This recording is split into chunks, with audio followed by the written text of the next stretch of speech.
Buenas tardes, licenciado Santiago Rivera. Mi nombre es Irma Xiomara Molina de Luna y en esta oportunidad junto a mis compañeros vamos a realizar la defensa de nuestra investigación, la cual llevaba por tema evolución histórica de la teoría del delito. La evolución histórica del delito ha ido constante evolución durante el tiempo y así en la historia del derecho penal.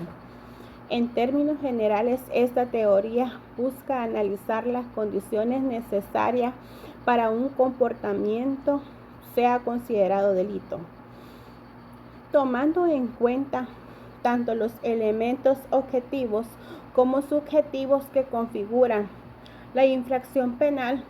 La evolución histórica del delito ha estado influenciado por diversos movimientos filosóficos, sociales y jurídicos, los cuales han modificado las concepciones de lo que constituye un delito. Entre las teorías del delito se encuentra la teoría clásica del delito. La escuela clásica fue una reacción contra la barbarie y la injusticia que el derecho penal representaba y procuró humanizarlas por medio del respeto a la ley, del reconocimiento de las garantías individuales y de limitaciones del poder absoluto del Estado.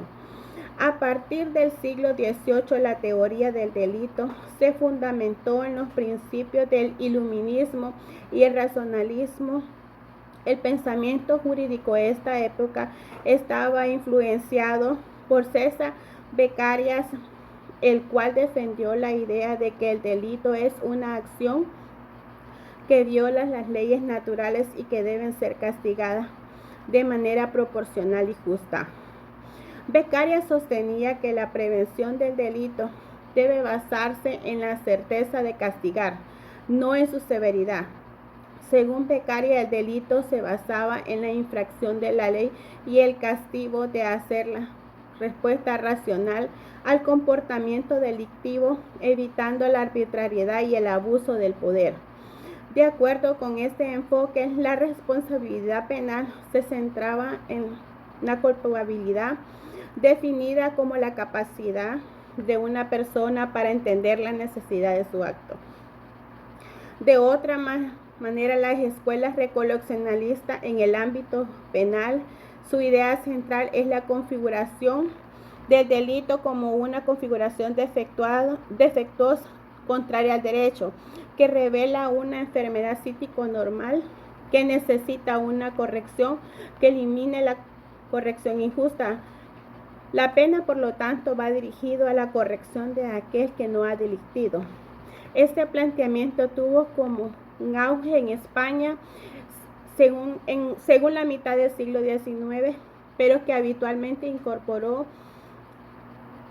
a sus construcciones elementales que provinieron de otras concepciones del derecho.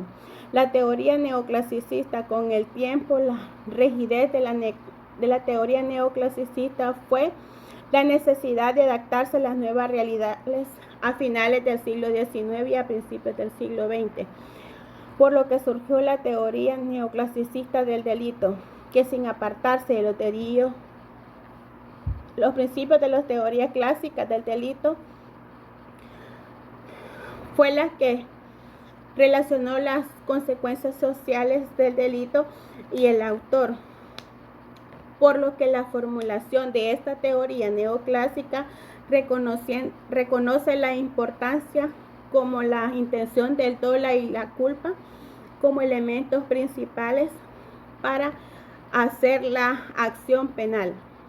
En términos, estas teorías buscan hacer las condiciones necesarias para un comportamiento sea delito, tomando en cuenta los elementos objetivos como subjetivos que configuran la infracción penal. Hasta aquí mi participación.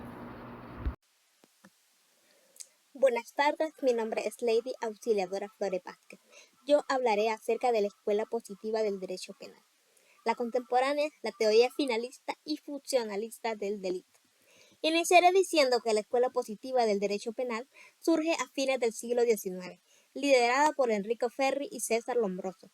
La teoría positiva se centró más en la prevención del delito que en la punición.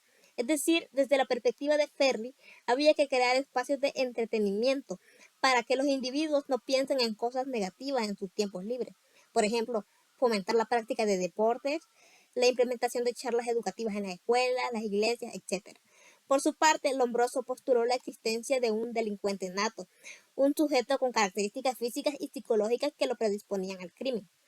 Desde la perspectiva de él, ciertas características como las ya mencionadas inciden en el comportamiento de las personas, por lo cual la implementación de políticas preventivas, como lo dijo Ferri, no sería suficiente. Por lo cual esta teoría niega el libre albedrío, es decir, ya existe una norma que prohíbe determinadas conductas.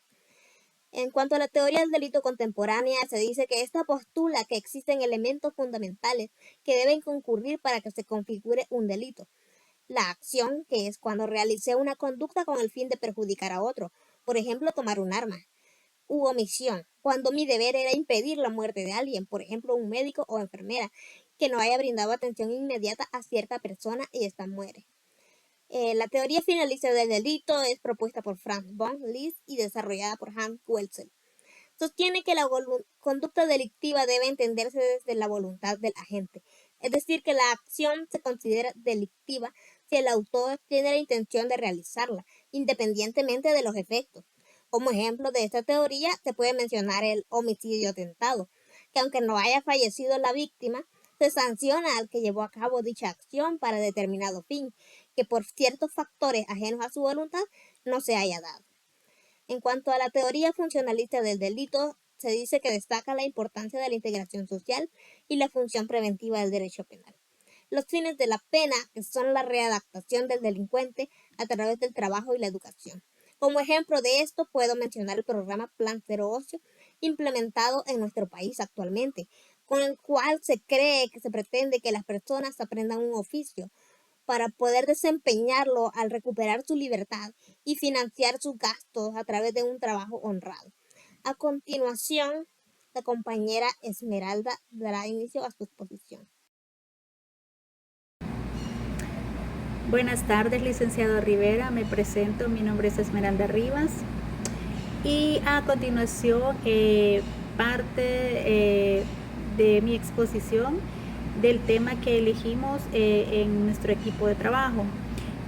Sabemos de la importancia o la relevancia que tiene la concurrencia o la incidencia de la calificación de los delitos. Ahora bien, ¿qué significa concurrencia o reincidencia? Es una circunstancia agravante de la responsabilidad criminal y en su efecto reiteración de la misma culpa. Teniendo en cuenta que existen varios tipos de reincidencia, tiempo del delito cometido como en el segundo, ya que estos poseen todos los elementos tipificantes de una figura delictiva. Es decir, en otras palabras, cuando uno u otro delito constituye, o cabe mencionar que si al mismo tiempo el tiempo de realización de dos o más actos penalmente sancionables. Por otra parte, de un mismo persona o infractor, ¿verdad? No siempre se presupone que es sancionable, ya que al calificar los hechos pueden ser excluidos de que no haya concurrido una reincidencia. Algunas de las circunstancias que excluye la posibilidad de que calificar determinados actos delictivos podría ser que se estime que la reincidencia de estos podrían ser dividida en los grupos que a continuación voy a mencionar. Litera A, exoneración de la responsabilidad penal de individuos que hayan cometido, actos de escasa peligrosidad y social en los cuales hayan sido aplicados sanciones administrativas de medidas educativas sociales. B, exoneración de la responsabilidad con entrega de expediente en tribunal. D, prescripción a la acción penal del artículo 41 de las bases, o en todo caso en la sanción del artículo 42 de las bases. Literal C, amnistía o indulto.